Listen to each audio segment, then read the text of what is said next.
তাই তাই তাই মামা বাড়ি যাই, মামা বাড়ি ভারী মজা কিল চর নাই। এই ছড়াটার সঙ্গে কিন্তু আসলে বাস্তবতার অনেক মিল আছে। আমার কাছে মনে হয় সব বাচ্চারাই নানা বাড়িতে আদরটা একটু বেশিই পায়, আর নানা বাড়িতে তারা আহ্লাদিটাও একটু বেশিই করে। এই তো অনেকদিন পরে খালাতো ভাই বোন একত্রিত হয়েছে, আর তাদের জন্য গল্পের শেষ নেই। বড় মানুষের মতো বসে বসে তারা গল্প করছে। আর এই দিক দিয়ে আমার ছেলে তার মামা বাজারে যাবে, সেই মুহূর্তে আবদার করেছে মামা আমাকে ঘুরতে নিয়ে যাও। তাই মামা দেখেন ভাগ্নের আবদার পূরণ করতে তাকে একটু মোটরসাইকেল দিয়ে ঘুরিয়ে নিয়ে আসলো।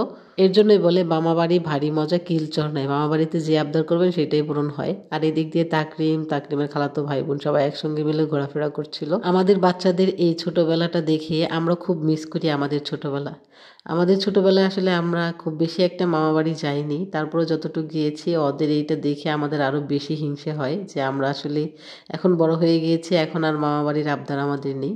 আর যাই হোক, আমরা যখন সব ভাই বোন একত্রিত হই তখন আমার বাবার একটা ছোট্ট পুকুর আছে, সেটা থেকে সবাই মাছ ধরার চেষ্টা করে। কিন্তু এইবার হচ্ছে অনেক ঠান্ডা যেহেতু পড়েছে, আর এই ঠান্ডা আসলে পুকুরে নেমে মাছ ধরা সম্ভব না। তাই আমার ভাইয়া বলছিল যে পুকুরটা হচ্ছে পানি সেচ দিয়ে ফেলে দিলে কিছুটা পানি কমে যাবে, তারপর মাছ ধরা যাবে। এর জন্য আসলে এই যে মেশিন দিয়ে পানিগুলো সেচে ফেলে দিবে। আমার বাবার এই ছোট্ট পুকুরটাতে খুব বেশি মাছ নেই, তারপরেও হচ্ছে আমরা যখনই সবাই একত্রিত হই তখন সবাই হচ্ছে এই পুকুর থেকে মাছ ধরে।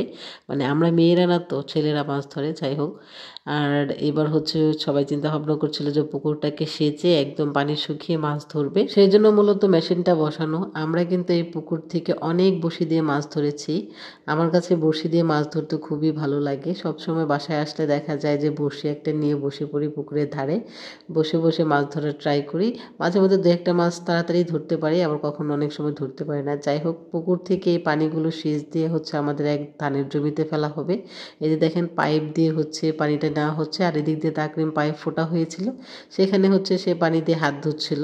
আর আমার ছেলে তো এটা দেখে খুবই খুশি, পানি পড়ছে। আর তাকরিম তো এবার নানা বাড়িতে এসে অনেক বেশি খুশি হয়েছে, আর ওর এই ছোট ছোট আনন্দগুলো দেখে আমারও খুবই ভালো লাগে। আর আমি আমার সেই ছোট সময়টাকে মিস করি, যেটা আমি আমার মামা বাড়ি বা নানা বাড়িতে করতে পারিনি। এখন হয়তো অনেকেই বলবেন কেন আপনি কখনো নানা বাড়িতে বা মামা বাড়িতে যাননি? না, আমার আসলে নানা নানু দুজনেই হচ্ছে আমি ছোট থাকতেই মারা যায়। নানা তো অনেক আগেই মারা গিয়েছে, তখন আমি একদমই ছোট, 6 মাসের। আর নানু মারা গিয়েছে তখনও আমি ছোটই ছিলাম।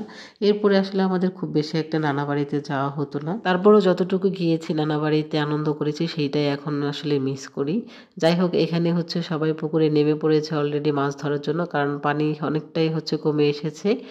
আর সবাই চিন্তা করেছিল পুকুরটা একদম শুকিয়ে ফেলবে, কিন্তু যে পরিমাণে ঠান্ডা, আসলে ঠান্ডাতে কেউই আর মাছ ধরতে চাচ্ছিল না। অল্প কিছু মাছ জাল দিয়ে ওঠানো হয়েছে। আর এখানে দেখেন আমার ভাগ্নে ভাগ্নি মাছ দেখে এত বেশি খুশি, তারা মাছ ধরতে ব্যস্ত হয়ে পড়েছে। আসলে ওদের এই খুশি দেখে আমাদের নিজেদেরই এত বেশি আনন্দ লাগছে। আর এই তো মাছ ধরা শেষ। মাছ ধরার শেষে হচ্ছে আমার বড় আপু হচ্ছে মাছগুলো কেটে নিচ্ছিল। আসলে আমাদের বাড়িতে আমরা যখন সব ভাই বোন একত্রিত হই তখন আমার বড় বোন একটু বেশিই কাজ করে। আসলে বড়রা মনে হয় এরকমই হয়, ওরা হচ্ছে দায়িত্বটা একটু বেশিই নেয়। আর এই দিক দিয়ে দুইটা বিড়াল বসেছিল যে কখন একটা মাছ তাদেরকে দেবে আর তারা খাবে। তারা খুব আগ্রহের সহিত মাছ কাটা দেখছিল, আর বিড়ালটা দেখতেও অনেকটাই কিউট ছিল। যাই হোক, আজকের ভিডিওটা এখানেই শেষ করছি। ছোট্ট একটা ভিডিও আপনাদের সাথে শেয়ার করলাম। কেমন লেগেছে অবশ্যই কমেন্ট বক্সে জানাবেন। আল্লাহ হাফেজ।